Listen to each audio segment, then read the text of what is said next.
नमस्कार दर्शकों, गो टॉक में आप सभी का स्वागत है। आज फिर से एक और बार हमारे साथ जुड़ चुके हैं डॉक्टर संदीप डोगरा। तो सर, आपका बहुत बहुत स्वागत है। तो बिल्कुल सर, बात करते हैं जिस तरीके से मौसम में बदलाव आ रहा है। अब बरसात का मौसम है, वो भी आने वाला है। क्या कह सकते हैं, एक अनुमान लगा सकते हैं हम कि जो ये कोविड-19 है, इसमें कहीं ना कहीं एक गिराव जो है वो देखने को मिल सकता है? देखिए, जैसा कि अभी आज का जो ट्रेंड है, हम लगातार जो कोविड के केसेस में एक गिरावट देख रहे हैं। पीक हम ऑलरेडी क्रॉस कर चुके हैं जी। और अगर अपनी यूटी की बात करें, देश की बात करें, तो जो संख्या है रोज़ के जो केसेस की, वो लगातार उसमें गिरावट आ रही है। जी। लेकिन अगर हम बात मौसम की करें तो अक्सर जो वायरसेस होते हैं, जैसे कोरोना वायरस हैं, ये सर्दी के माहौल में या जो कम जो टेम्परेचर होता है उसमें ज़्यादा वाइबल रहते हैं। जी। इनका जो ट्रांसमिशन भी ज़्यादा बेहतर होता है। लेकिन कोविड के कंटेक्स्ट में अगर हम देखें तो जो हमारा पिछला एक्सपीरियंस है कि फर्स्ट वेव में जब गर्मी जून जुलाई के महीने में भी केसेस जो हैं वो आते रहे थे। जी। तो ये मौसम से फ़िलहाल हमें कोई उम्मीद नहीं करनी चाहिए कि हमें कोई रिलीफ देगा। हमें अपने गार्ड्स ऑन रखने हैं, अलर्ट रहना है। जी। और ये है कि इस मौसम में जब गर्मी बढ़ रही है तो जाहिर है कि लोग घरों के अंदर रहेंगे, जी। एसी ऑन करेंगे। सेंट्रल जो बिल्डिंग्स बड़ी बड़ी हैं उनमें सेंट्रल एयर कंडीशनिंग होती है। जी। और जो घरों के अंदर भी जो विंडो एसी होते हैं, तो ऐसे में अक्सर ये हम लोग जिस कमरे में एसी होता है उसको बंद कर लेते हैं, उसकी दरवाजे खिड़कियां बंद कर लेते हैं। पर फिलहाल मैं लोगों से ये गुजारिश करना चाहूँगा कि क्योंकि वेंटिलेशन का एक बड़ा इंपॉर्टेंट रोल है कोविड से बचने के लिए। जी। जिस जगह पे हम रहते हैं अगर वहाँ का वेंटिलेशन प्रॉपर होगा तो हमारा जो रिस्क है इस वायरस के इन्फेक्शन से वो कम हो सकता है। जी। तो आज के दिनों में, आजकल की बात अगर हम करें तो अगर हम किसी जगह पे अपने घर में या अपने दफ्तर में या अपने ऑफिस में अगर हम एसी लगाते भी हैं तो वेंटिलेशन का भी हमें साथ में ख्याल रखना है। मतलब कि एक खिड़की, दो खिड़की जो हैं जिनसे कि हवा बाहर की जो है वो आती जाए और अंदर की हवा जो है वो फ्रेश एयर से मिले। तो इस चीज़ का मुझे लगता है ख्याल रखना बहुत ज़रूरी, क्योंकि गर्मियों का मौसम है और आमतौर पर लोग एसी जो है वो हर जगह पे लगा हुआ है, तो उसके चलते हुए खिड़की दरवाजे जो है वो बंद ही रहते हैं। तो बहुत ज़रूरी है कि एक आधा खिड़की जो है वो खुली रखे, सो दैट हवा जो है वो आ जा सके। और उसके चलते हुए बाहर भी जो अब हम कह सकते हैं टेम्परेचर दिन ब दिन बढ़ता हुआ नज़र आ रहा है। और उसमें देखने वाली बात यह है कि जम्मू कश्मीर केसेस में अब गिरावट जो है वो देखने को मिली है। सर, वही सवाल ले लेते हैं पहला। Hello hello hello hello hello. तो बिल्कुल जिस तरीके से ये तो बात हमने कर ली कि क्या ये इसका कोरोना के आंकड़ों में कमी देखने को मिल सकती है, वही खान पीन की बात करते हैं। इस समय खान पीन को लेकर किस तरीके से हमें एहतियातों को बरतना? यहाँ भी अगर हम इसको मौसम से अगर हम लिंक करें तो गर्मी में जाहिर है कि डिहाइड्रेशन, पानी की कमी, पसीना आना, खासकर जो लोग काम करते हैं, तो अगर किसी को कोविड हुआ है और वो रिकवरी के फेस में है तो उसकी जो हाइड्रेशन की रिक्वायरमेंट बढ़ जाती है। क्योंकि उसको पानी का बॉडी लॉस भी उसमें होगा अगर वो काम करेगा कहीं पे। तो ऐसे में उनको अपना जो वाटर इनटेक है उसका भी ख्याल रखना चाहिए। उसमें इलेक्ट्रोलाइट्स हो गया, जो नींबू पानी टाइप का हो गया, जिसमें उसकी और भी उसकी मात्रा थोड़ी सी बढ़ानी चाहिए ताकि जो लॉस होता है वो कंपेंसेट हो जाए उनके ज़्यादा मतलब पानी लेने से। बिल्कुल सर, सवाल लेते हैं। Hello hello hello hello. तो बिल्कुल जिस तरीके से खान पीन का भी ध्यान रखना उतना ही ज़रूरी है। और बहुत से दर्शकों का ये सवाल है, जिस तरीके से अगर कोई व्यक्ति कोरोना पॉजिटिव होता है, इन केस किसी की अगर डेथ हो जाती है, उसमें क्या उसकी डेथ के बाद जो इन्फेक्शन है वो उसमें कितनी देर तक रहता है, या हम कह सकते हैं कि ना के बराबर होता है?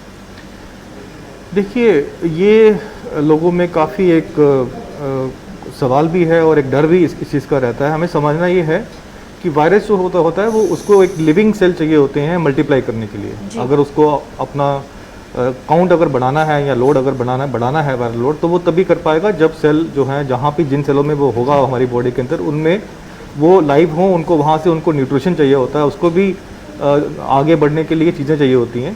तो जाहिर है कि वो चीज़ें जो हैं वो बॉडी में डेथ के बाद में उनका जो लेवल है वो कम हो जाता है और धीरे धीरे जो वायरस है वो भी उसमें बाद में नहीं रहता। कुछ देर तक जो है वायरस बॉडी के डेड बॉडी के सेल्स में, टिश्यूज में रह सकता है।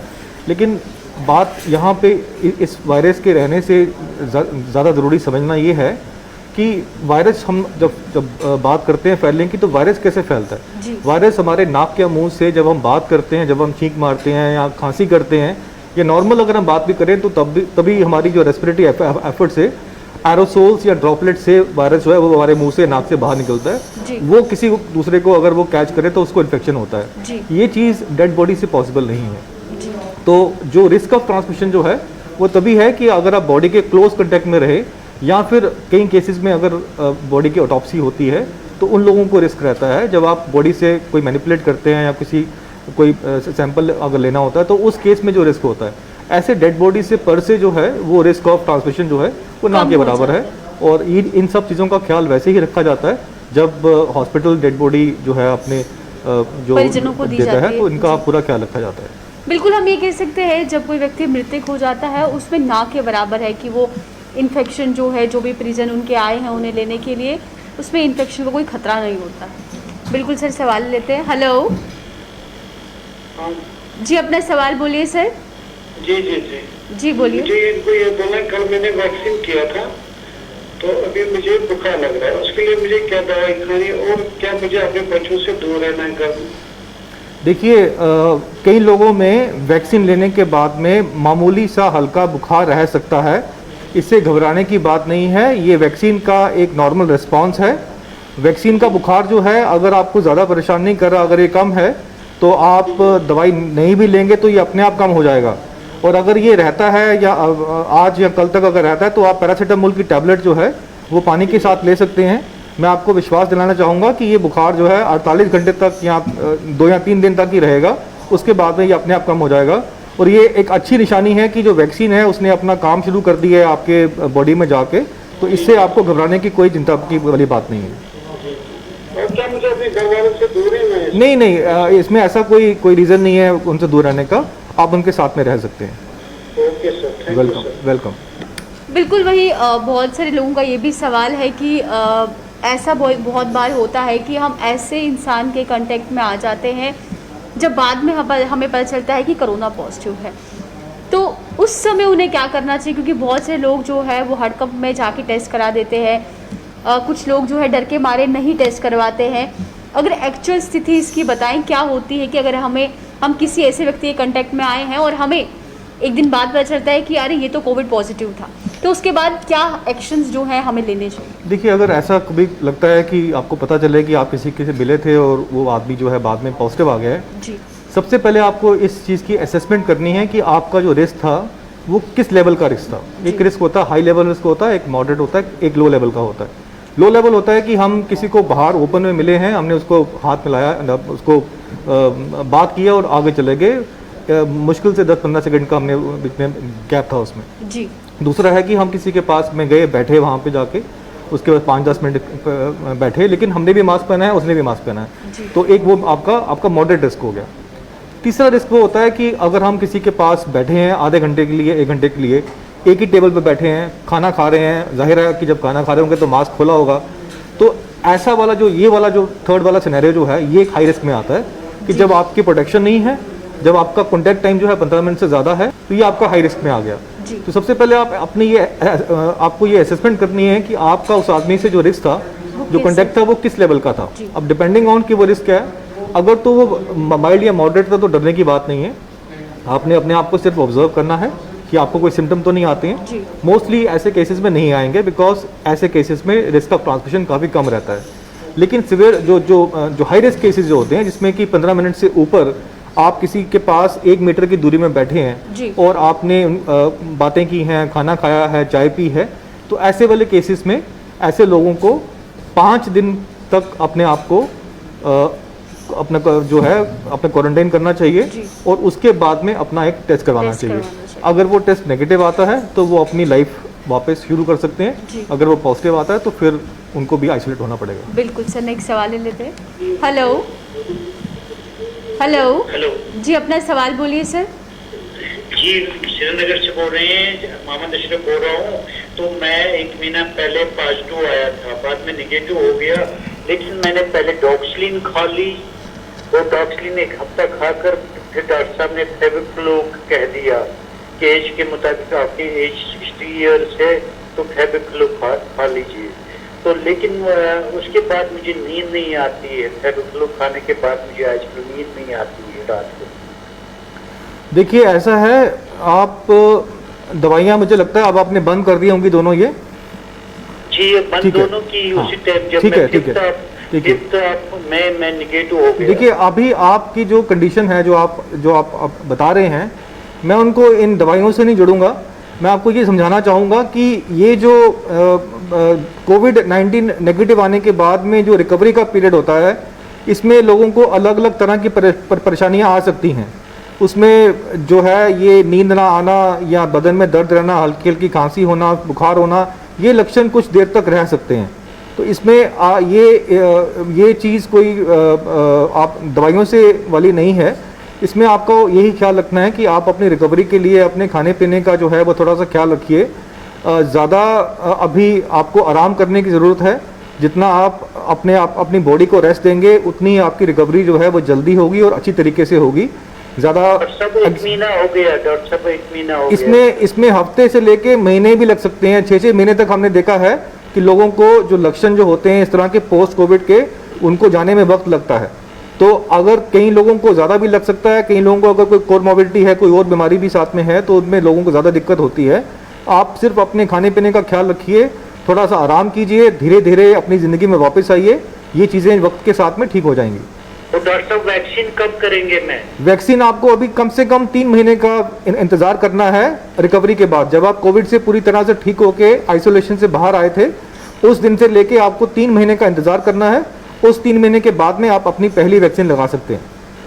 शुक्रिया डॉक्टर साहब, शुक्रिया, मेहरबानी मेहरबानी। Welcome welcome welcome. बिल्कुल वही ये भी सवाल है कि जब कोई व्यक्ति ठीक हो जाता है, अगर तो 10-15 दिन में वो ठीक हो जाता है, दोबारा से अपनी फैमिली के साथ मिलता है, अगर वो उनके साथ मिलकर बिना ऑब्वियसली जब खाना खाएगा मास्क उतार कर खाएगा, ज़्यादा घुल मिल जाए तो क्या हम ये कह सकते हैं कि तब भी खतरा है उस इन्फेक्शन को फैलने का? नहीं, देखिए माइल्ड और मॉडरेट केसेस जो होते हैं, जो हम होम आइसोलेशन में एडवाइस करते हैं, इन सभी केसेस में अगर किसी को सिम्टम्स नहीं है तो 10 दिन के बाद में वो आदमी अपनी बाकी फैमिलीज के लिए सेफ हो जाता है। सेफ्टी का मतलब है कि वो वायरस को आगे ट्रांसमिट नहीं कर पाएगा। वायरस जो है वहीं तक चेंज ऑफ ट्रांसमिशन बंद हो जाता है और वो उसकी फैमिली उससे सेफ है और वो उनको वायरस नहीं दे सकता। जिन लोगों को सिम्टम्स होते हैं उस केसेस में हम लोग ये 10 से 14-15 दिन का जो वक्फा है ये दे देते हैं। उसके बाद में उनको हम कहते हैं कि आप आइसोलेशन से बाहर आ जाइए। उस केस में भी वो लोग अपने घर वालों को आगे रिस्क नहीं बन सकते, वो सेफ है उनके लिए। बिल्कुल सर, नेक्स्ट सवाल ले लेते हैं। हेलो हेलो हेलो हेलो जी, अपना सवाल बोलिए। सवाल मेरे को डॉक्टर संजीव से सवाल करना। हाँ, आप सुन रहे हैं आपको, आप बोलिए सवाल क्या है आपका? सवाल मैं हूँ कश्मीर से बोल रहा हूँ, खान जी। हेलो हाँ खान साहब बोलिए, क्या सवाल है आपका? सवाल मेरा है, जो बड़े को होते हैं ना, जैसे ऑक्सीजन लेवल होती है 95, हाँ जी। तो बच्चे की कितनी लेवल होनी चाहिए यदि 10 साल का कोई बच्चा होगा? देखिए बच्चों में तो सैचुरेशन ज़्यादा ही होती है। अच्छा जी, हाँ जी। बच्चों में भी सैचुरेशन जो है वो इतनी होती है, लेकिन अगर बच्चों को भी, जैसे 10 साल का कोई बच्चा है उसका भी 95 ऑक्सीजन लेवल रहनी चाहिए।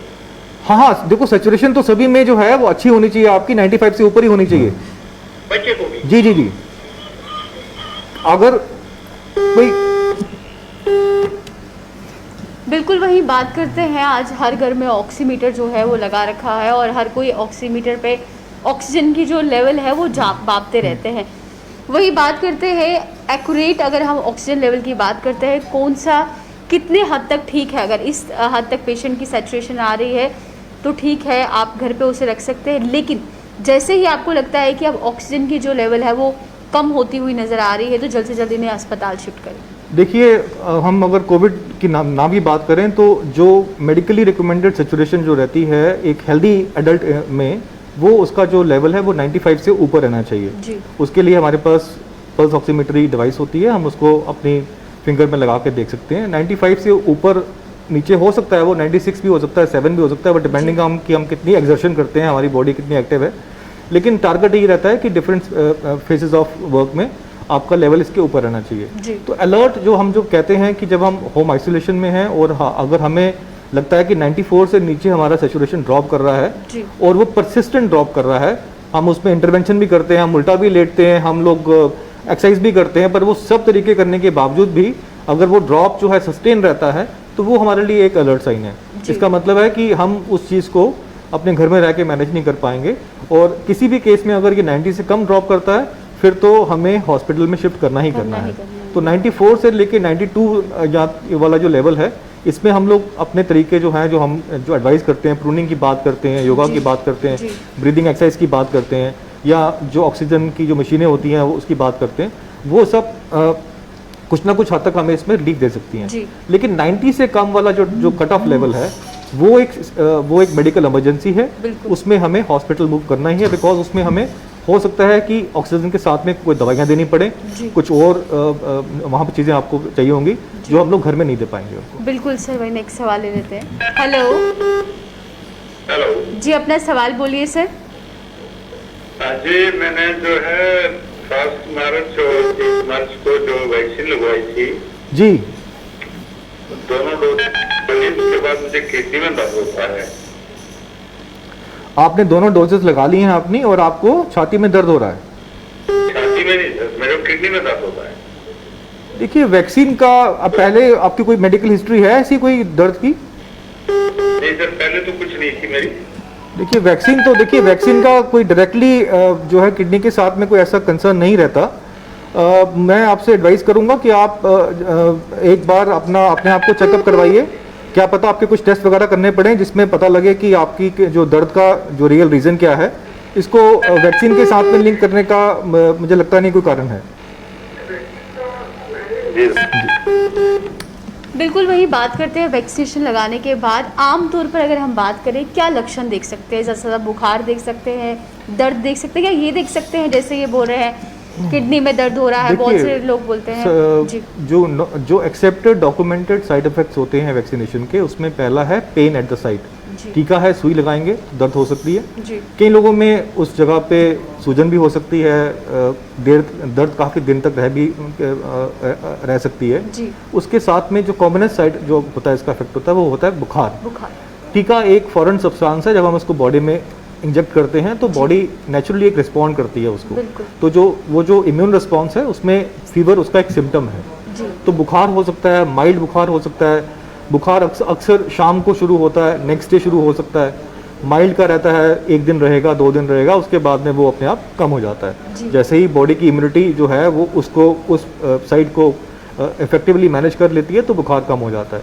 कई लोगों को सिर में दर्द भी हो सकती है, कई लोगों को मन खराब होता है, नौशिया हो सकता है, कई लोगों को उल्टी भी आ सकती है, कई लोगों को पेट में दर्द भी हो सकती है। ये सब केस टू केस डिपेंड करता है कि एज कितनी है, इम्यून लेवल कैसा है, कोई और बीमारी तो नहीं है साथ में कोई, तो डिपेंड करता है। लेकिन इम्पॉर्टेंट बात ये है कि इसमें समझने की बात यह है कि हम देखिए हमारी पॉलिसी क्या रहती है कि जब हम वैक्सीन लगाते हैं उसके बाद हम उनको आधा घंटा वहाँ पे बिठाते हैं। उसका पर्पज़ ही ये है कि हम आधे घंटे तक उस आदमी को जिसको टीका लगा है हम उसको ऑब्जर्व करें कि क्या उसको कोई इसका रिएक्शन तो नहीं होता है।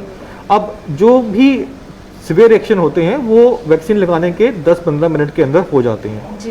तो जाहिर है कि अगर हमने उनको आधा घंटा बिठाया है तो मेजॉरिटी ऑफ जो भी साइड इफेक्ट्स होंगे वो जो सीरियस तरह के होते हैं वो वहाँ पे हम देख सकते हैं और हमारे पास वहाँ पे साधन होते हैं उनको मैनेज करने के लिए। और हमने देखा ये ऐसे वाले सिवियर जो होते हैं ये बहुत ही रेयर होते हैं, ये पॉइंट्स में जाके हमने देखे हैं जो, तो इसमें घबराने की बात नहीं है। बाकी जितने भी सिम्टम्स आपको घर जाने के बाद में आते हैं वो 48 या 72 घंटे के अंदर अपने आप नॉर्मलिटी की तरफ आ जाते हैं। बिल्कुल, क्योंकि ये सवाल मेरा इससे था, बहुत से लोग जो वैक्सीनेशन करवा देते हैं, जैसे इनने कहा इन्हें किडनी में दर्द हो रही है, ऐसे बहुत से लोग जो है वो कहते हैं कि हमारी पूरी बॉडी में दर्द हो रही है, या अलग अलग अंगों को उस वैक्सीनेशन के साथ जोड़ देते हैं। तो बहुत ज़रूरी है आपको ये पता होना कि अगर वैक्सीनेशन कराते हैं, अगर बुखार हो रहा है तो ये नॉर्मल बात है, सर में दर्द है वो भी एक नॉर्मल बात है, लेकिन हर एक चीज़ को हम वैक्सीनेशन के साथ नहीं जोड़ सकते। तो सर नेक्स्ट सवाल ले लेते हैं। हेलो हेलो हेलो हेलो जी सर, अपना सवाल बोलिए। मेरा सवाल ये है कि मेरी बेटी है 11 साल की जी। हेलो, हाँ बोलिए सुन रहे हैं। हम 11 साल की बेटी, तो उसका भी हम खुद मेरे दोनों हस्बैंड वाइफ पॉजिटिव आए हैं कोरोना के। जी तो अब मेरी बेटी भी आई है कोरोना पॉजिटिव। जी। तो उसको हम अलग रखें या अपने साथ ही उसको भी रखें? और आप दवाई आप अभी आप तीनों पॉजिटिव हैं? हाँ हाँ। तो आप तीनों जो हैं उसको अपने साथ में रख सकते हैं, ऐसा कोई ज़रूरत नहीं है कि आप उसको अलग से आइसोलेट करें, क्योंकि आप तीनों पॉजिटिव हैं, आप तीनों जो हैं एक साथ रह सकते हैं। अच्छा, उसको हम अपने साथ रख सकते हैं? बिल्कुल बिल्कुल रख सकते हैं। आप तीनों को एक ही प्रिकॉशन लेने हैं और आपको अपनी बाकी लोगों से अलग होना है, आइसोलेट होना है। अलग ही हैं बाकी। और अच्छा है कि वो छोटी लड़की है तो आप उसको बेहतर तरीके से मॉनिटर कर सकेंगे। आप उसका जो टेम्परेचर है या बाकी जो भी आपको जो उसकी मॉनिटरिंग करनी है वो आपके लिए आसान हो जाएगी, वो अगर आपके पास ही रहती है तो। अच्छा, तो फिर हम उसको अपने पास जी जी बिल्कुल बिल्कुल। मेडिसिन क्या देंगे उसको? यही नहीं, मेडिसिन कोई देनी नहीं है आपने उसको। अगर उसको अच्छा, बुखार होता है तो ही आपने उसको पैरासीटामोल देना है, अदरवाइज कोई दवाई देने की जरूरत नहीं है। आप सिर्फ उसको मॉनिटर कीजिए, अगर कोई दिक्कत होती है तो हेल्पलाइन में फ़ोन करके वो दिक्कत बताइए, आपको उसका बताया जाएगा इलाज। अदरवाइज ऐसा कोई भी अगर उसको सिम्टम्स वगैरह नहीं है तो कोई दवाई देने की जरूरत नहीं है।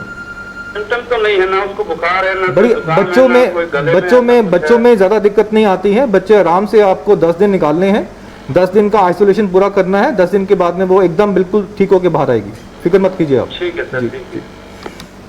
बिल्कुल, जैसे उन्होंने कहा कि हस्बैंड वाइफ कोरोना पॉजिटिव है, डॉटर भी इनकी पॉजिटिव आ गई है, तो सर ऐसा हो सकता है कि अगर परिवार के सारे जन पॉजिटिव है, क्या हो सकता है कि जिस व्यक्ति का इम्यून कमज़ोर हो उसमें मेजर सिम्टम इसके देखने को मिले, या एज़ कम्पेयर टू जिसका इम्यून सिस्टम स्ट्रांग हो उसमें उतने लक्षण ना पाए जाए?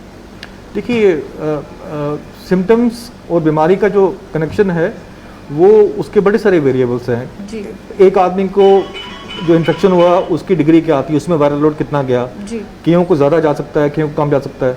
उसके बाद उम्र का इसमें होता है कि उम्र कैसी है, एक्सट्रीम ऑफ एजेस होती हैं, यानी जी। कि जो बुजुर्ग होते हैं या यंग होते हैं उसमें अलग अलग तरह के प्रेजेंटेशन हो सकती है। जी। फिर किसी को अगर कोई बीमारी है तो उसमें ये जो बीमारी है वो ज़्यादा सीवियर तरीके से मैनिफेस्ट कर सकती है। जी। अब ये सब चीज़ें जो हैं ये केस टू केस में हम देखते हैं। हम कई बार देखते हैं कि आदमी जो है एकदम हट्टा कट्टा फिट होता है, लेकिन एकदम स्फीयर जो मतलब उसके जो सिम्टम अपने बिगड़ जाते हैं, तो ये कहना बड़ा मुश्किल है। हमने 100 साल के लोग देखे हैं जो 2 बार कोविड पॉजिटिव आने के बाद भी अच्छी रिकवर करके बाहर आ गए, और हमने यंग लोगों को मरते हुए देखा है। तो ये एक बड़ा एनिग्मेटिक बीमारी है, इसके बारे में अभी भी पूरी तरह से समझ हमें नहीं आई है। लेकिन जो हम देख रहे हैं कि जो इसके डिफरेंट प्रेजेंटेशंस हैं वो केस टू केस बेसिस में अलग भी होते हैं और एकदम बदल भी सकते हैं हालात जो हैं। अगर हम इसको मैं इसको हमेशा एक बाईफेसिक बीमारी करके कहता हूँ कि इसके पहले 7 दिन का जो इसका जो पैटर्न है वो अलग है, और 7 से लेकर 14 दिन का पैटर्न अलग है। तो पहला वाला जो पैटर्न होता है उसमें जो वायरस है सारे जो सिम्टम होते हैं उसके कारण होते हैं। दूसरा वाला जो आपका 7 टू अपना 14 डेज वाला पीरियड है उसमें हमारी अपनी बॉडी का जो इम्यून रिस्पॉन्स है वही हमारे लिए दिक्कत पैदा करता है। तो ये केस टू केस बेसिस पे अलग अलग जो इसकी प्रेजेंटेशन होती है। बिल्कुल सर, नेक्स्ट सवाल ले लेते हैं। हेलो अस्सलाम वालेकुम। वालेकुम सलाम। जी सवाल हम श्रीनगर से बोल रहे हैं। हाँ बोलिए बोलिए। जी जी डॉक्टर साहब, जी मुझे कोविड था पहले 6 महीने पहले, जी 6 साल पहले महीने था। जी जी जी। अब मुझे इस साल में दर्द होता है, ज्यादा ही दर्द होता है, रात भर दर्द होता है और कमजोरी भी आ गई। देखिए ऐसा है कि ये कई लोगों में ना पोस्ट कोविड कुछ ऐसे लक्षण रहते हैं जब उनको कोविड हो जाता है तो उसके बाद में भी उनको इसकी जो कुछ चीज़ें हैं जैसे सर में दर्द, बुखार आना, बदन में दर्द होना, ये काफ़ी देर तक रहता है। हफ्ते भी लग सकते हैं, महीने भी लग सकते हैं। 7 महीने हो गए। हाँ होता है। ये मैं समझ सकता हूँ, आपकी तकलीफ समझ सकता हूँ। ये हम काफ़ी सारे मरीजों में देखते हैं जिनको और भी बीमारियां साथ में होती हैं। उन लोगों में थोड़ा सा इस बीमारी से पूरी तरह से निकलने में वक्त लगता है, और या फिर वो धीरे धीरे से उनके हालात बेहतर होते हैं। तो अभी आपको इतना ही बता पाएंगे कि आपको अपने जो ये आपको दिक्कतें आती हैं इनका सिम्टोमेटिक इलाज करना होता है, यानी कि जो दिक्कत है उसके लिए इलाज ले लीजिए। जैसे कि आपको मान लीजिए आपको बदन दर्द है या सर दर्द है तो उसके लिए आप दवाई ले सकते हैं, लेकिन इसका अभी आपको उससे ज़्यादा ज़रूरी है कि आराम करें जितना हो सकता है और अपने खाने पीने का ख्याल रखें, इस पे वक्त लगेगा, ये जल्दी होने वाली चीज़ नहीं है, इसमें आपको पेशेंस चाहिए और इसको टाइम दीजिए और आपने खाने पीने का ध्यान रखेंगे तो रिकवरी जो है अपने आप धीरे धीरे हो जाएगी, इसमें घबराने वाली बात नहीं है। दवाई है कोई इसमें? मैंने कहा ना, जैसे जैसे लक्षण आते हैं आप, जैसे आपको बुखार होता है या बदन दर्द होती है, उसके लिए आप अपना पैरासीटामोल की टैबलेट ले सकते हैं। जैसे जैसे आपको चीज़ें होती हैं उसके हिसाब से आप फ़ोन करके बात करके डॉक्टर से बात करके ले सकते हैं उसको। इसका कोई पक्का ऐसे कोई दवाई का कोर्स नहीं है, जो दिक्कत होती है उसी की दवाई लेनी है, उसको ठीक करना है और वक्त का वेट करना है, आराम से आपके सिम्टम्स जो हैं धीरे धीरे रिकवर हो जाएंगे। जी जी। तो बिल्कुल जैसे इन्होंने कहा, हम कह सकते हैं कि बहुत सारे ऐसे और भी लोग होंगे बिल्कुल, जिन्हें एक मुझे लगता है लंबे कि समय- अब इस पोस्ट कोविड में ये एक अपने आप में हमारे लिए एक समस्या है कि पोस्ट कोविड सिंड्रोम या पोस्ट कोविड एक्यूट सिंड्रोम, जी। इसमें 4 से लेके 12 हफ्ते का जो अंतराल है, इसके अंदर भी कोविड से निकलने के बाद में आदमी कई सारे सिम्टम फेस करता जी। है और वो सिम्टम्स जो हैं वो उस आदमी की लाइफ को पूरी तरह से ओपन होने में दिक्कत करते हैं और 12 हफ्ते के बाद के सिम्टम को हम टेक्निकली पोस्ट कोविड बोलते जी। हैं। तो ये चीज़ें जो हैं ये ग्रेजुअली वक्त के साथ ठीक होती हैं और इनको हम लोग सिम्टोमेटिकली ही ट्रीट करते हैं, जो दिक्कत होती है उसी को हम लोग लेते जी। हैं। और इसमें बार बार मैं ये कहता हूँ कि इसमें आदमी को एक स्टैगर्ड लाइफस्टाइल का ख्याल करना चाहिए, यानी कि पूरी तरह से अपने काम में वापस मत आए, धीरे धीरे हल्के हल्के अपने काम में वापस आए और अपनी न्यूट्रिशन का, अपने खाने पीने का खूब ख्याल रखें। बिल्कुल। और वही सर अगर बात करते हैं, जब इस प्रकार के लक्षण लोगों को दिखे क्या करना चाहिए? उन्हें फिर से डॉक्टर को दिखाना चाहिए? जैसे इनके सर में दर्द हो रहा है, क्या सर दर्द की दवाई के लिए जाना चाहिए या नहीं, इंतजार देखिए, करना चाहिए? मैंने जैसे कहा इसमें सिम्टोमेटिक ही केयर होती है, इसके लिए कोई ऐसा कोई दवाई ऐसी नहीं है कि हम लोग बोलेंगे कि पूरा का पूरा ये ठीक हो जाएगा। जी। जो लक्षण आया उसका हमने उसको ट्रीट करना है। जी। सर दर्द होगी पैरासीटामोल ले लिया, बिल्कुल। बॉडी एक्स होगी हम उसके लिए दवाई लेंगे, जी। कई बारी सांस की दिक्कत होती है, थोड़ा सा आपको अपना आराम कर लिया। जी। तो ये चीज़ें जो हैं ये अभी भी पूरी तरह से इनकी समझ में नहीं आई कि वायरस के पूरी तरह से निकलने के बाद भी बॉडी अपना रिकवरी में इतना देर क्यों लगाती है। जी। तो ये एक ऐसा फिनोमेना है जो अभी भी अंडर रिसर्च है। मुझे लगता है जितनी जानकारी अभी हमारे पास है उसमें यही है कि हम अपनी बॉडी को आराम दे के धीरे धीरे से अपनी फुल एक्टिविटी में आए और अपने खाने पीने का ख्याल रखें। बिल्कुल सर, नेक्स्ट सवाल ले लेते हैं। Hello hello hello hello. तो बिल्कुल बहुत ज़रूरी है कि ऐसा नहीं है जब आपने रिकवर कर लिया तो अब आप समझेंगे कि फिर से उसी एनर्जी के साथ हम अपना काम काज करते हैं। आराम से धीरे धीरे जो है आपने जैसे आपका दिनचर्या था उसमें आने के लिए एक समय लेना है, क्योंकि बहुत सारे लोग हैं जो कहते हैं कि अब तो मैं एकदम से तंदुरुस्त हो गया हूँ, अब मुझे कोई फिक्र नहीं है, अब किसी प्रकार की टेंशन की बात नहीं है, अब मैं काम जो है वो कर सकता हूँ। लेकिन देखने वाली बात यह है कि दिक्कतें जो हैं वो आ जाती हैं कहीं ना कहीं पे। दिक्कतों के साथ में मैं ये भी बोलूँगा कि जब आपको एक बार कोविड हो गया जी या आपने इसका वैक्सीन लगा लिया तो इसका ये मतलब नहीं है या ये गारंटी नहीं है कि आपको कोविड दोबारा नहीं हो सकता। जी हमने कई केसेस देखे हैं जिसमें कि लोग वैक्सीन लगाने के बाद अपने गार्ड्स ऑफ कर देते हैं, अपने आप को कैजुअली ले लेते हैं, मास्किंग की जो उनकी जो हैबिट रहती है उसको थोड़ा लाइटली लेते हैं। ये जानना लोगों के लिए ज़रूरी है कि हम जो भी अभी तक हमारा जो अंडरस्टैंडिंग है इस बीमारी का जी उसमें जो री इन्फेक्शन होते हैं वो पॉसिबिलिटी है। बिल्कुल कोविड की वैक्सीन लेने के बाद में अगर हम प्रिकॉशन फॉलो नहीं करेंगे या अगर हम अब अभी तक कोविड से बचे हुए हैं फर्स्ट वेव में और सेकंड वेव में केयरलेसली इसको लेते हैं कि केसेस कम हो गए तो चलो वापस जी, अपना जी। स्टार्ट करें, अभी भी रिस्क उतना ही है। हम लोगों को वैक्सीन के साथ में जो बाकी प्रिकॉशंस हैं वो वैसे ही फॉलो करने चाहिए जैसे हम पहले अभी तक करते आए हैं। तो बिल्कुल प्रिकॉशंस को जो है ज़रूर लेना है। तो वहीं अब समय हो चुका है एक छोटे से ब्रेक का, तो जल्द लौट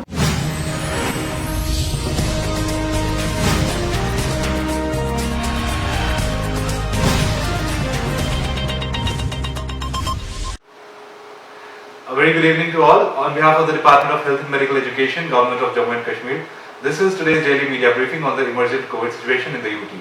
As of today, 30th May 2021, a total of 2,256 new positive cases have been reported since our last update yesterday, which includes 823 from Jammu Division and 1,433 from Kashmir Division.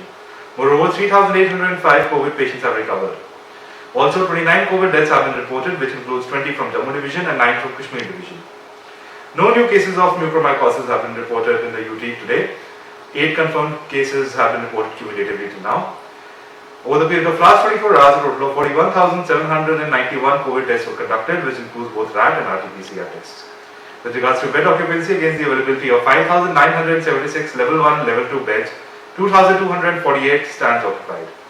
With regards to oxygen availability over the period of next 24 hours, a minimum of 1,47,232 cubic meters of oxygen shall be made available. As for the ongoing COVID vaccination drive, a total of 30,856 people in the HCW, FLW and above 45 years age categories were vaccinated today, which brings the total number of people cumulatively vaccinated till now across the whole UT to 32,47,411. In the 45 years above age group, 69.25% people have been vaccinated. Finally, all district and divisional level control rooms are functional around the clock. Teleconsultations are available through the eSanjeevani portal. Live call-in program CoVTalk running on Gulistan from 8:30 p.m. to 9:30 p.m. And doctors speak on DD Kashif from 8:15 a.m. to 9 a.m. and 8:30 p.m. to 9:30 p.m. And Doctor on radio on All India Radio Srinagar from 3 p.m. to 3:30 p.m. and Hello Doctor on All India Radio Jammu station from 3 p.m. to 3:30 p.m. Finally, emergency ambulance services are available through the 108 helpline. Thank you.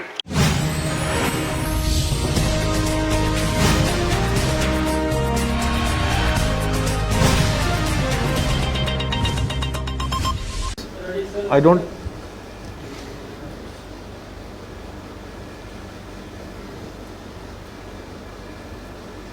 Break के बाद फिर से आप सभी का स्वागत है। तो बिल्कुल सर, जहां आप बता रहे थे कि अभी भी प्रिकॉशंस का पालन करना कितना ज़रूरी है, वही बात करते हैं। अब लॉकडाउन खोल दिया गया है, वीकेंड लॉकडाउन लग गया है, कितना ज़रूरी है लोगों को ये समझना।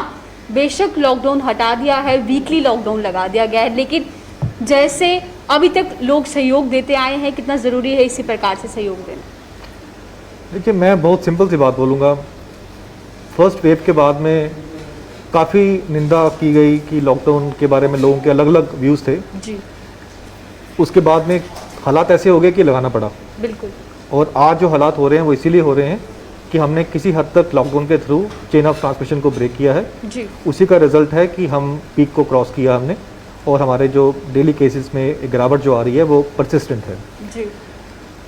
अब इस पूरे पीरियड में हर एक आदमी को, हर एक बच्चे को, हर एक बुजुर्ग को मालूम है कि लॉकडाउन क्यों लगाया जाता है जी। और उसकी कीमत क्या होती है। बिल्कुल। Cost of lockdown is known to everybody.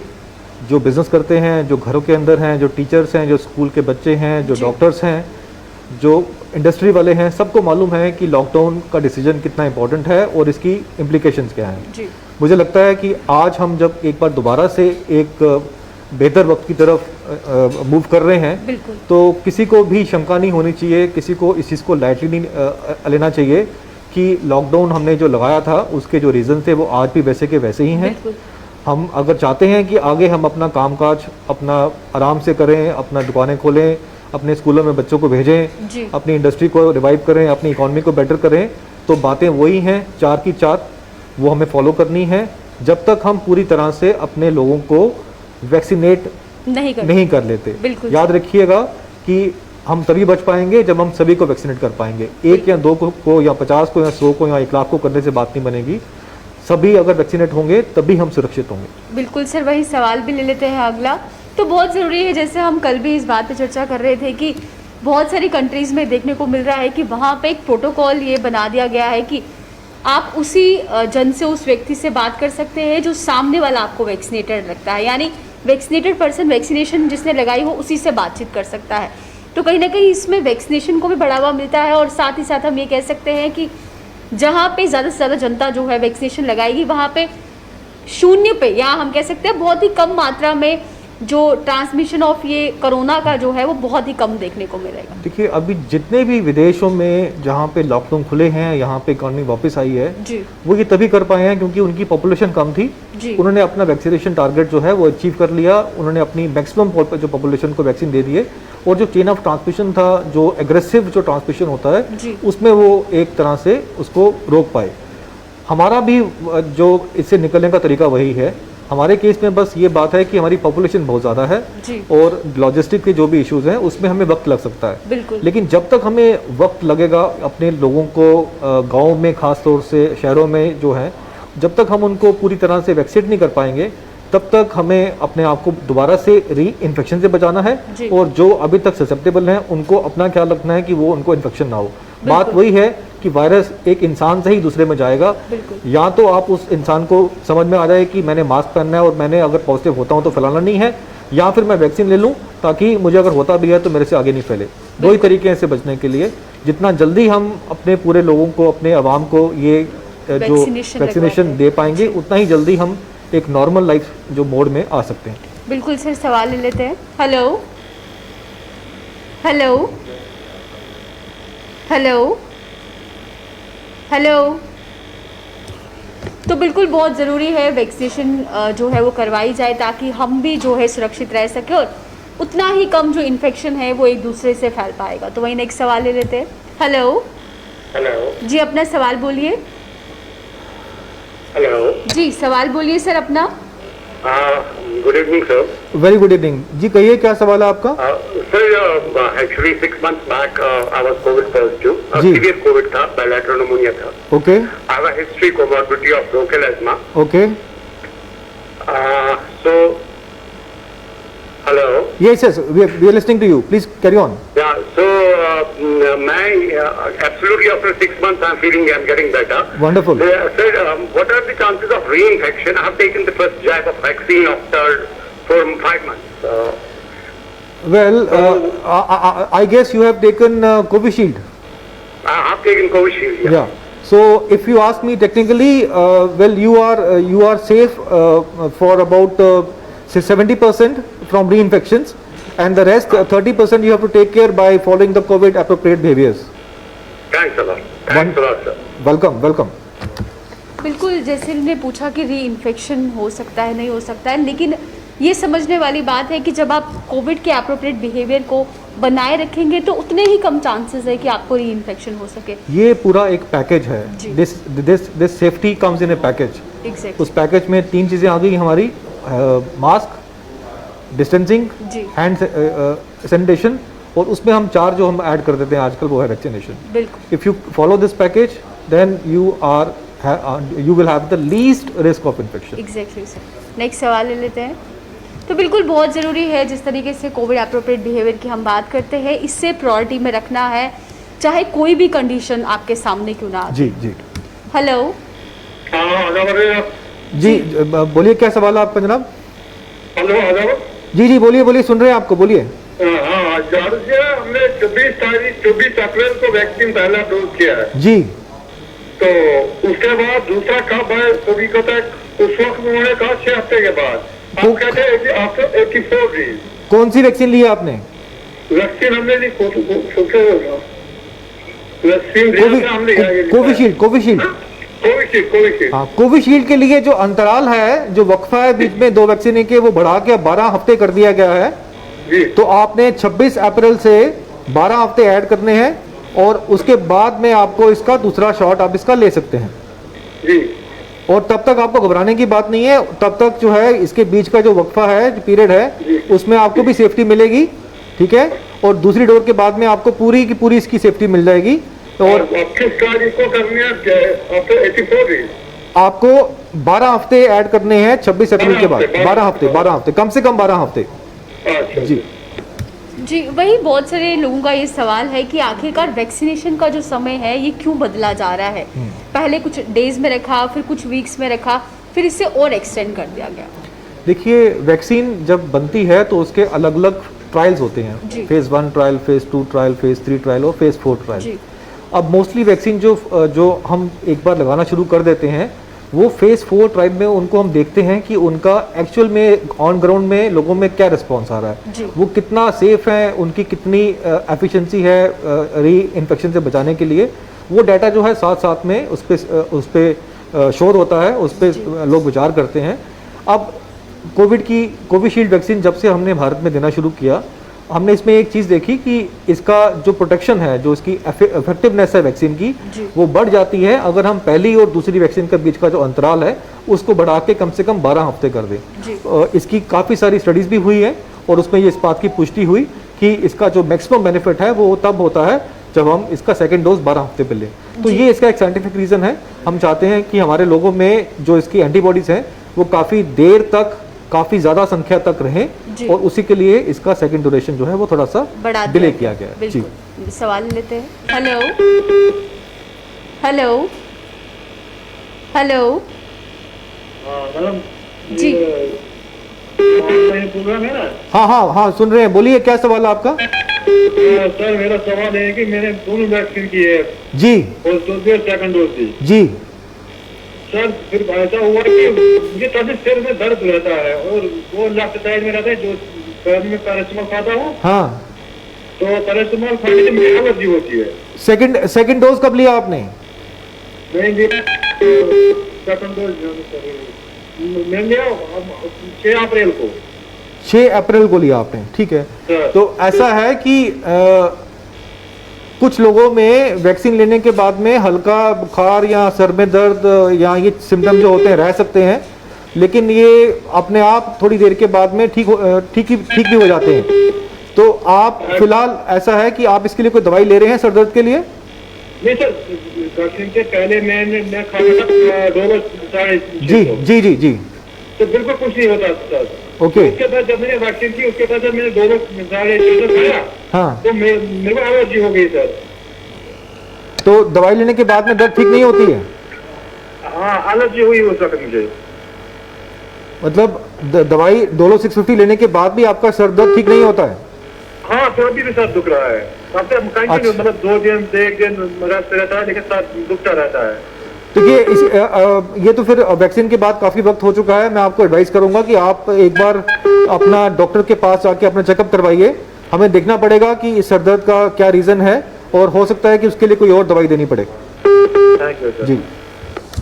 दूसरी लहर की बात करते हैं, जैसे सिम्टम्स की बात करते हैं। ये आम है कि बुखार होना, खांसी होना, ज़ुकाम होना या सर दर्द होना, पूरी बॉडी में पेन होना। क्या इसके अलावा जैसे लूज मोशन जो है, हाँ। इसे भी अब इसमें जोड़ दिया गया है कि ये भी कहीं ना कहीं कोविड के लक्षणों में गिना? क्या देखिए- इसके अलावा कोई और लक्षण जो पेशेंट्स में अब देखने को मिल रहे हो? देखिए सेकेंड वेव के इस वेरिएंट में हमने ये चीज़ देखी कि जो क्लासिकल सिम्टम्स थे उनके अलावा एटिपिकल सिम्टम्स भी देखे गए जी और काफ़ी मात्रा में देखे गए। पहली वेव में हम कोविड को पहचानते थे बुखार के साथ, खांसी के साथ में या सांस की दिक्कत के साथ में, ये क्लासिकल सिम्टम होते थे। जी। फिर जून जुलाई में हमें पता लगा कि इसमें ये स्मेल का जाना, टेस्ट का जाना भी एक सिम्टम है। जी इस तरह से जब ये अब हम सेकेंड वेव की बात कर रहे हैं तो सेकेंड वेव में जो एटिपिकल सिम्टम्स थे उसमें कुछ 20-30% के करीब हमने देखा कि गैस्ट्रो इंटेस्टाइनल सिम्टम भी थे, जी। जिसमें कि लूज मोशंस, पेट में दर्द, ये भी कुछ लोगों में देखे गए। इनफैक्ट ये पहले सिम्टम होते हैं कई लोगों में जिससे कि सस्पिशन होता है कि कहीं इनको कोविड तो नहीं है। जी तो कई बार हमने देखा कि हमने डायग्नोसिस अपना इस हिस्ट्री पे बनाया कि उनको लूज मोशन जो थे वो बिल्कुल अनएक्सपेक्टेड थे। जी। नॉर्मली गैस्ट्रो इंटेस्टाइनल जो दिक्कतें आती हैं वो जाती हैं अगर आपने कुछ बाहर जाके खाना खाया हो, शादी में गए हो या कुछ जी। ऐसा चीज़ खाई हो, उसके बाद ही ये चीज़ें आती हैं। लेकिन होम आइसोलेशन में या घर में रहते हुए इस तरह के सिम्टम्स बड़े और लगते हैं जी। और वहीं से सस्पिशन बनता था कि ये कहीं कोविड तो नहीं है, और जब ये लोग टेस्ट करवाते थे तो ये आता था। उसके साथ में लॉस ऑफ स्मेल भी रहा, जी। टेस्ट का जो अल्ट्रेशन है वो भी रहा। एक चीज़ हमने और देखी कि स्किन रैशेस भी हमने देखे कि लोगों में स्किन के जो आपके रैशेस थे वो होते थे, नेल्स का कलर चेंज होना, जी। ये सब चीज़ें थी जो अलग अलग एज ग्रुप में हमने देखी, जो कि नॉर्मली हम लोग वायरल इन्फेक्शन में नहीं देखते हैं लेकिन कोविड में देखी गई। बिल्कुल सर, मैं नेक्स्ट सवाल ले लेते हैं। हेलो हेलो हेलो हेलो जी, अपना सवाल बोलिए। नमस्कार सर, सर से बात हो सकती है? हाँ मैं अब बोलिए, हम सुन रहे हैं आपको, बोलिए क्या सवाल है आपका? सवाल सर ये है कि जो ये कोविड का है ना सर, जो इंजेक्शन हाँ, हाँ, हाँ। किया था, वैक्सीन, सर वो कब तक लगाना पड़ता है? देखिए अगर आप कोविशील्ड की बात कर रहे हैं तो दूसरी डोज आपकी लगेगी कम से कम 12 महीने के बाद में, और अगर आप कोवैक्सीन की बात कर रहे हैं तो वो लगेगी कम से कम 4 से 6 हफ्ते के बाद। ओके सर, ओके, जी। Thank you sir. वही बात करते हैं पैरासीटामोल की। ये हर कोई जानता है कि फीवर हो तो इस मेडिसिन को प्रेफर करते हैं सबसे पहले, लेकिन देखने वाली बात यह है कि अब इससे जो लोग हैं अपनी तरफ से ही अपने आप लेते हुए नज़र आ रहे हैं, जबकि आपको डॉक्टर ने बताया है कि 6-6 घंटे बाद इससे लेना है। जब आपको बुखार लग रहा है तब आप खा रहे हैं, क्या वो सही है या जिस तरीके से आपको बताया गया है उसी ढंग से उसे लेना चाहिए? देखिए देर आर सम, कुछ दवाइयाँ ऐसी होती हैं जिनको हम बोलते हैं ओवर द काउंटर मेडिकेशन, जी जैसे कि वो आप खुद जाके केमिस्ट से ले सकते हैं और उनको आप ले सकते हैं। जी पैरासीटामोल भी उसमें जो है वो हम कह सकते हैं उसमें, लेकिन आपको ये समझना है कि जब हम पैरासीटामोल कभी डॉक्टर आपको देता है तो वो उस पर लिख के देता है आपको कोविड के टाइम पे कि SOS, मतलब कि जब आपको बुखार है तो ही आपको इसकी ज़रूरत पड़ेगी, तभी आपने इसको लेना है। जी। और मैक्सिमम की देखिए दवाई कोई भी हो, अगर आप उसको बिना किसी मतलब के या उसकी डोज को ना समझे हुए लेंगे तो जी। वो नुकसान करेगी। बिल्कुल। तो अगर बुखार रहता है, वो कम नहीं होता, वो परसिस्ट कर रहा है, तो उसमें हम उसको 6 घंटे के अंतराल पे रिपीट कर सकते हैं। जी। लेकिन हमने कई बार देखा है कि लोग 2-2 घंटे के बाद में बुखार अगर कम नहीं हो रहा है तो वो एक टैबलेट ले लेते हैं, वो गलत है, वो बिल्कुल अनसेफ है। और ऐसे केसेस में ही हम कहते हैं कि दवाई जो है वो आपको सेल्फ मेडिकेशन नहीं करनी है, डॉक्टर के एडवाइस पे लेनी है, और जहाँ पे आप सेल्फ मेडिकेशन ले सकते हैं वहाँ भी आपको इंस्ट्रक्शन फॉलो करनी है। बिल्कुल सर, नेक्स्ट सवाल ले लेते हैं। तो बिल्कुल हेलो हेलो जी, अपना सवाल बोलिए। जी, मुझे डॉक्टर साहब से बात करनी थी। हाँ जी, बोलिए, क्या सवाल है आपका? डॉक्टर साहब good evening sir. Very good evening, please. जी डॉक्टर साहब, हमारे डैडी को 25 को अप्रैल में पॉजिटिव निकला था। जी।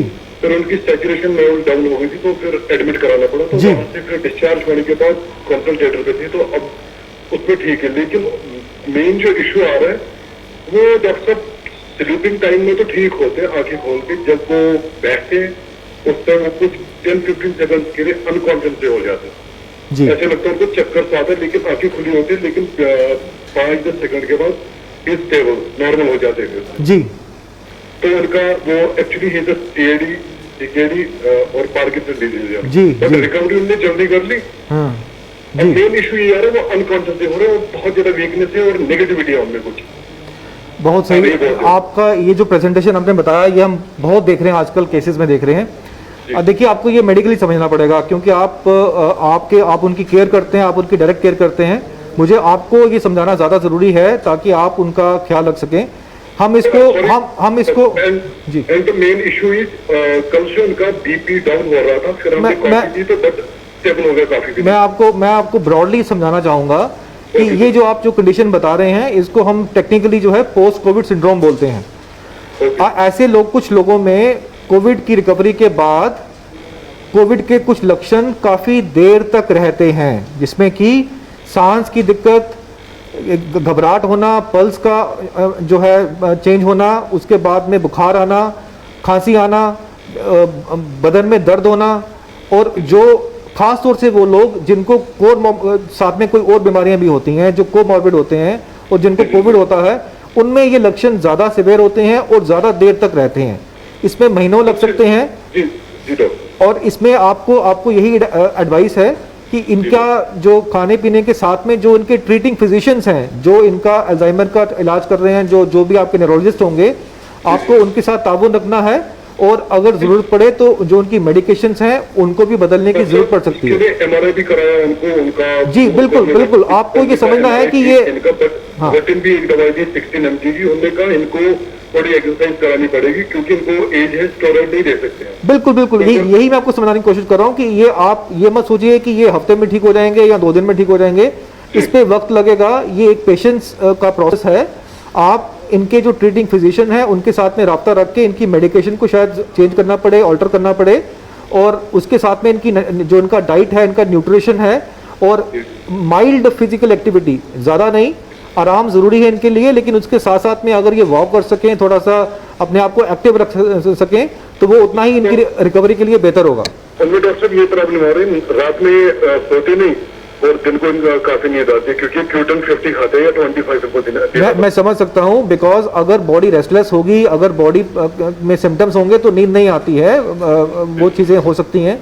तो आपको इसको अगर डॉक्टर BP इनका फिर से लो हो गया तो उसके लिए क्या फिर मेडिकेशन इनको? देखिए, ऐसा ये चीज़ें ना फ़ोन पे नहीं हम देख पाएंगे, हमें इनको किसी डॉक्टर को एग्जामिन करना पड़ेगा, इनकी मेडिकल हिस्ट्री देखनी पड़ेगी, और उसमें कोविड के कंटेक्स्ट में इनका जो दवाइयाँ हैं उनको कहीं ना कहीं बदलने की जरूरत पड़ेगी। मैं आपको ये एडवाइस करूँगा कि इनका एक बार थॉरोली जो है फिजिकल एग्जामिनेशन करके मेडिकल रिव्यू करवाइए, ताकि पोस्ट कोविड में जो इनकी ये सिम्टम्स हैं इनको हम मेडिकली ट्रीट करें, और थोड़ा देर लगेगी लेकिन ये हो जाएंगे, बट हमें इसको बड़े अभी मुझे लगता है जैसे हालात बदल रहे हैं, बहुत जल्दी ही मुझे लगता है कि OPD वगैरह भी स्टार्ट हो जाएंगी, तो थोड़ा सा वक्त आप दीजिए उनको। तब तक आप फ़ोन पे उनसे सलाह जो भी आपके, देखिए अगर इनको ये बीमारी हैं तो आप किसी डॉक्टर से आपने रब्ता रखा होगा, आप उनसे फ़ोन पे बात करके उनको अपना मेडिकल हिस्ट्री बता के उनसे इंटरिम बात कर सकते हैं। जी जी जी, okay, thank you very much doctor, thank you. Welcome welcome welcome. बिल्कुल वही बात करते हैं छोटे बच्चों की। अगर बच्चों में माइल्ड से सिम्टम दिख जाते हैं, क्या प्रिकॉशन जो है जो इमीडिएटली हमें बच्चों की तरफ लेने चाहिए? देखिए बच्चे जो होते हैं, बच्चे जब तक अलर्ट हैं, एक्टिव हैं, डरने की बात नहीं है, बिकॉज अगर वो ऐसे मोड में रहते हैं तो they are physically fit. Anything which alerts you कि जिसमें कि वो थोड़े लेथार्जिक हो जाते हैं, सुस्ती आ जाती है, या उनको खांसी बुखार हो जाता है, या उनको भूख नहीं लगती है, दे आर रिफ्यूजिंग फीड्स, ये टेल साइंस होते हैं, बच्चों में सस्पिशन क्रिएट करते हैं कि देखें कि इसका रीज़न क्या है। तो इनके अलावा बाकी तो जो लक्षण जो हैं कोविड के वो बच्चों में भी आते हैं, वो सारे के सारे वैसे ही हैं, बट बच्चों में हमें इन जो बातों का ख्याल रखना चाहिए कि अगर वो रोज़ दौड़ते घर में भागते रहते हैं और एक दिन आराम से बैठे रहें कहीं साइड पे, या खाना रिफ्यूज़ कर दें, या मतलब उनका फेस से आपको पता लग जाता है कि वो मतलब नॉर्मल नहीं है, तो इनएक्टिविटी, लॉस ऑफ एक्टिविटी या रिफ्यूजल टू डाइट, ये इनिशियल सस्पिशंस है। और उसके बाद में अगर उनको बुखार वगैरह होता है या खांसी आती है या लूज मोशंस लगते हैं, ये सब सिम्टम्स भी आपके उसमें आपको एक अलर्ट कर सकते हैं। बिल्कुल सर, नेक्स्ट सवाल ले लेते हैं। हेलो जी, अपना सवाल बोलिए सर। जी, मुझे डॉक्टर साहब से सवाल पूछना है। हाँ बोलिए, क्या सवाल है आपका? मेरा सवाल ये है कि मैंने 24 अप्रैल को कोवैक्सीन लिया है, तो 24 अप्रैल मुझे को दूसरा कब लेना है सर? आप अपना सेकेंड डोज जो है वो 4 से 6 हफ्ते के बीच में ले सकते हैं।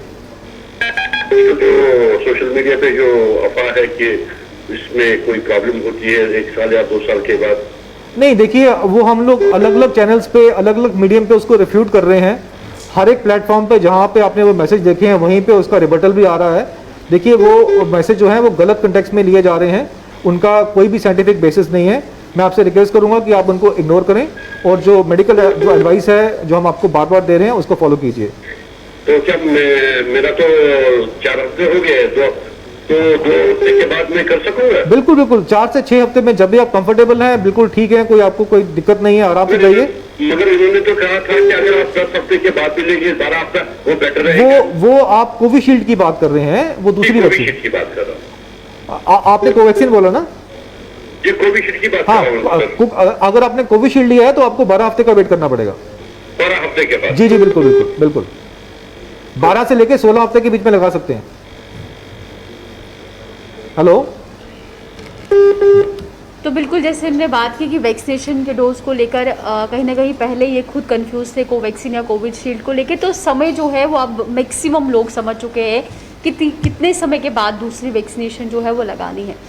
वहीं अगर बात करते हैं जिस तरीके से बच्चों की हमने बात की कि अगर उनकी एक्टिविटी में किसी प्रकार का चेंज आता है या छोटे मोटे लक्षण जब दिखते हैं तो उनका भी टेस्ट करवाना उतना ही ज़रूरी है जितना हम बड़ों की बात करते हैं। बच्चे आर इफेक्टिव कैरियर्स, बच्चों में लक्षण कोविड के नहीं आते हैं, लेकिन वो कोविड वैसे ही कैच कर सकते हैं जैसे कि बड़े करते हैं। तो अगर बच्चों में ऐसे लक्षण आते हैं तो उनका टेस्ट कराना इसलिए ज़रूरी है कि वो अपने से आगे फैला सकते हैं। वो शायद अपने आप में लक्षण शो ना करें, लेकिन बच्चे सबके पास जाते हैं। बच्चे अपने दादा दादी के पास जाएंगे, नाना नानी के पास जाएंगे, पेरेंट्स के पास जाएंगे, भाई बहन के पास जाएंगे। तो अगर बच्चों को अगर हम चेक करके उनका स्टेटस नहीं जानेंगे तो वो आगे इसको और फैलाएंगे घर के अंदर। तो इनकी टेस्टिंग भी उतनी ज़रूरी है जितनी कि एडल्ट की ज़रूरी है। बिल्कुल सर, नेक्स्ट सवाल इनका। हेलो हेलो, बात कर सकते हैं डॉक्टर साहब? हाँ हाँ बोलिए जी, बोलिए, सुन रहे हैं आपको। आप सुन रहे हैं? बोलिए बोलिए, क्या सवाल है आपका? मेरी वाइफ जो है उसका टेस्ट पॉजिटिव आया था, आज 10वां दिन है। कब आया पॉजिटिव? 22 तारीख को। जी बोलिए। अब वो ठीक है लेकिन उसके बैक पेन और थाई पेन है। तो अभी वो उनका जो आइसोलेशन खत्म हो गया है? हाँ, अभी तो अभी हाँ 10वां दिन है आज। हाँ, तो ऐसा है कि उनको सिम्टम थे बीच में कोई? नहीं, अभी सिम्टम कोई नहीं है अभी। बहुत बढ़िया बहुत बढ़िया बहुत बढ़िया। देखिए ऐसा है कि अक्सर कुछ लोगों में कोविड का आइसोलेशन खत्म होने के बाद जब वो रिकवरी करते हैं तो कुछ चीज़ें उनको काफ़ी देर तक जो है परेशान कर सकती हैं, जिसमें कि खांसी, हल्का बुखार, बदन में दर्द हो सकता है। हाँ जी, कोई पेन किलर मेडिसिन दे सकते? हाँ, आप उनको फिलहाल सेफ रहेगा कि आप उनको डोलो 650 दीजिए, उससे उनका जो दर्द है बॉडी में उसको फर्क पड़ेगा। और थोड़ा खाने पीने का ख्याल रखिए। वक्त के साथ में ये सिम्टम जो होते हैं ये अक्सर हम देखते हैं कि लोगों में कोविड के बाद होते हैं, पर थोड़ा सा उनको आराम करने दीजिए, उनको रेस्ट करने दीजिए, खाने पीने का ख्याल रखिए। दर्द ज़्यादा हो तो डोलो 650 टैबलेट दे सकते हैं, और थोड़ा पेशेंस रखिए, अपने आप ये चीज़ें ठीक हो जाएंगी। Thank you. Welcome welcome. वही एक मिथ भी जो है वो देखने को मिल रहा है। मैं आप जानना चाहती हूँ आपसे, और तमाम दर्शक जो हैं वो भी जानना चाहते होंगे कि जो 18+ की ड्राइव जब से शुरू की है उसको लेकर बड़ी सारी अफवाहें उड़ाई जा रही है कि आगे आने वाले उनकी फ्यूचर में काफ़ी दिक्कतें उन्हें आ सकती है। क्या इसमें कोई सच्चाई है? देखिए, यही जो अफवाहें हैं, इन्होंने इन लोगों को 2 महीने पहले वैक्सीन लेने से रोक दिया। जी। अगर इन लोगों ने उन अफवाहों पे फॉलो नहीं किया होता तो ये लोग आज पूरी तरह से इन्होंने वैक्सीन का कोर्स किया होता और सेफ रहते। अनफॉर्चुनेटली अब ऐसी शिकायतें कम हैं, लेकिन अभी भी कभी ना कभी कोई ऐसा सवाल कर देता है। मुझे लगता है कि अभी इतने माध्यम से हमने ये चीज़ स्पष्ट कर दी है कि वैक्सीन की जो ट्रायल हुए हैं पूरे दुनिया में हुए हैं, और इतनी सारी वैक्सीनों के बाद में हमारे पास जो ये 10 वैक्सीनें हैं, ये बेस्ट पॉसिबल सेफ्टी के साथ हमारे पास आई हैं, और हमारे पास 20-21 लाख का अपना डाटा है जिसपे हमने देख लिया है कि ये कितनी सेफ हैं और ये कितनी इफेक्टिव हैं। तो अगर हम इनके फ़ायदे की बात करें तो इसमें ये सारे सवाल जो हैं ये बेसलेस हो जाते हैं। जिन लोगों में दिक्कतें आई भी हैं उसके भी रीज़न जो हैं वो हमारे पास हैं कि वो क्यों दिक्कतें उनमें आई, उनमें कुछ बीमारियाँ थी, कुछ रीज़न थे। अदरवाइज जो मेजॉरिटी ऑफ केसेस में हमने देखा है कि जो वैक्सीन के लोगों ने जो जम्मू में जो हम बात करें अपने गांधीनगर हॉस्पिटल में ली हैं, जीएमसी में ली हैं, हमने किसी को वैक्सीन के बाद में किसी सीरियस मतलब जो इसके जो होते हैं वो नहीं देखे। तो ये सब बेसलेस चीज़ें हैं, अनसाइंटिफिक हैं, मोटिवेटेड हैं किसी कंटेक्स्ट में। आप अभी वक्त है कि हम इनको पूरा का पूरा इनको इग्नोर करें, और जो साइंटिफिक एडवाइस है, जो हमारी टेल हम जो खुद आपके सामने एग्जाम्पल बने हुए हैं, इनको आप समझिए और अपना जो वैक्सीन का जब आपका नंबर आता है तो उसको लगाइए। बिल्कुल सर, वही नेक्स्ट सवाल ले लेते हैं। हेलो